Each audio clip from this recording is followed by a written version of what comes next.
So how often do you come across cases where you know the client has not had a brain injury?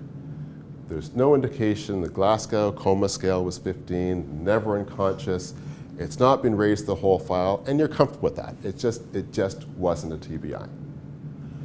How often in your other cases are you experiencing individuals with cognitive difficulties?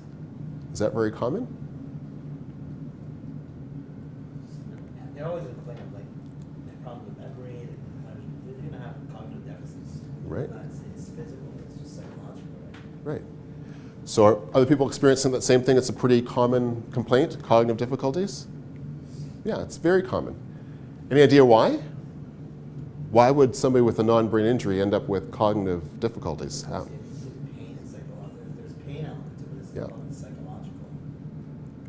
There's not psychostressors that go on and they just forget things. Yeah, to good reason. So pain for sure, and psychological, psychosocial distress. Any other?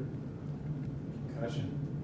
So let's take concussion and brain injury off the table in these cases. So other reasons that somebody who doesn't have a brain injury or concussion would develop cognitive difficulties? They have secondary issues. Phil, let other people speak up here. Give them a chance. Give them a chance. We're not. Sleep deprivation. Sleep deprivation is a huge one. What client have you seen that doesn't have sleep deprivation? Any others offhand?